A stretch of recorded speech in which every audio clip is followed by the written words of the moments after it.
আপুনি বহমপুৰ সমষ্টিৰ পৰা প্ৰাৰ্থিত্ব প্ৰত্যাশী হিচাপে কি ক'ব এই সন্দৰ্ভত? নহয়, এছাৰ প্ৰসংগটোত এতিয়া কথাটো হৈছে যে গোটেই ভাৰতবৰ্ষতে তেওঁলোকে যিটো ছিষ্টেমত ভোট চুৰিৰ যিটো ঘটনা ঘটাইছে, অসমতো সেই একেই প্ৰচেছটো একেই।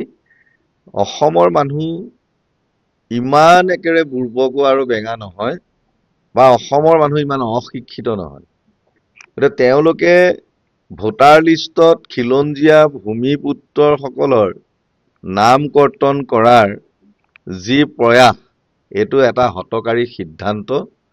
আৰু এই সিদ্ধান্তবিলাক তেওঁলোক মানে বিজেপি দলেহে মানে পাকে প্ৰকান্তই কোন সময়ত মানে জনসাধাৰণক শোলঠেকত পেলাব, খালি সেই চিন্তাতে থাকে। আচলতে এওঁলোক বিজেপি দল নহয়, এওঁলোকৰ কোনো ৰাজনৈতিক ভৱিষ্যত গঢ় দিয়াৰ কোনো মানে জাতিগত হিচাপেই হওক বা সমাজখন গঢ় দিয়াত এওঁলোকৰ কোনো ধৰণৰ অৰিহণা নাই। এওঁলোক খালি কেৱল ক্ষমতা লাগে, কেৱল এওঁলোক এটা কোম্পেনী টাইপ। কোম্পেনীয়ে যেনেকে 1 পইচালৈকে হিচাপ কৰে, ঠিক কোম্পেনী টাইপ। কিন্তু এছাৰ প্ৰসংগটোত মুখ্যমন্ত্ৰীজনাৰ সিদিনাখন যিটো ভাষ্য দেখিলো, যে অসমীয়া হিন্দু মানুহ বুলি কৈছে। হিন্দু মানুহ মানে খিলঞ্জীয়া মানুহ এজনৰ নাম কৰ্তন যোৱা নাই। কিন্তু আজি আমাৰ কামপুৰৰ নামকেইটা মই পাহৰি গৈছো, কামপুৰৰ এগৰাকী আমাৰ মহিলা নাম কাটিছে। তেনেকে আমাৰ পুৰুষৰো 4-5জন মান কামপুৰ মেইন টাউনৰ। গতিকে এই কথাবিলাক হিন্দু মানুহ, এই কথাবিলাক তেওঁ কি বুজাইছে মানে যিজন মই নামটো এতিয়া কবলৈ অশান্তিয়ে হৈ গল নহয়, যিগৰাকী লেডীৰ নাম কাটিছে তেওঁৰ ককায়েক নৱজ্যোতি লস্কৰ, তেওঁ সংবাদ মাধ্যমৰ লগত জড়িত এজন সাংবাদিক। গতিকে তেওঁক যোৱা অলপ দিনৰ আগত মানে ভুৱা গোচৰৰ দ্বাৰা আপোনাৰ দেশদ্ৰোহী মানে গোচৰত তেওঁলোকে মানে জেলত দিছিলে। আৰু সেই পৰিয়ালটো কংগ্ৰেছৰ সপক্ষে বুলি ভাবি অনুমানিক এজন সাংবাদিক বিভিন্ন দলৰ মানুহৰ লগত তেওঁলোকৰ সহমত থাকিব পাৰে, সেই বুলিয়ে তেওঁক মানে মিছা এটা সন্দেহৰ অভিযোগত মানে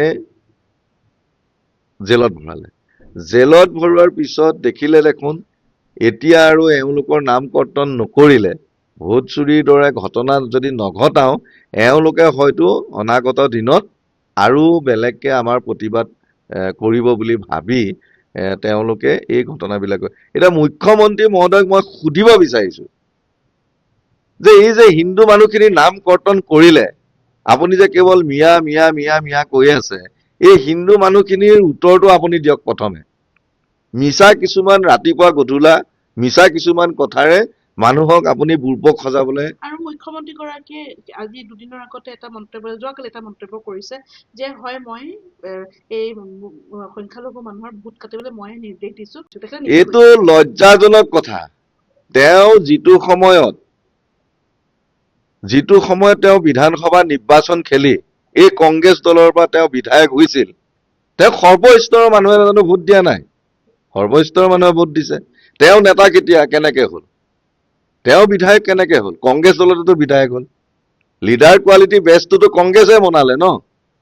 আৰু তেওঁ যিখিনি কথা কয় অমূলক চিন্তাধাৰাৰ মাজেদি কথা কয়, আৰু তেওঁৰ কথাবিলাক কোনো গ্ৰহণযোগ্যতা নাই, আৰু ৰাইজে ভালকে বুজি লৈছে। এইবাৰ কিন্তু অসমীয়াৰ হকে প্ৰাণ ঢালি কাম কৰাৰ দলক মানে অৰ্থাৎ কংগ্ৰেছ দলক ভোট দিব।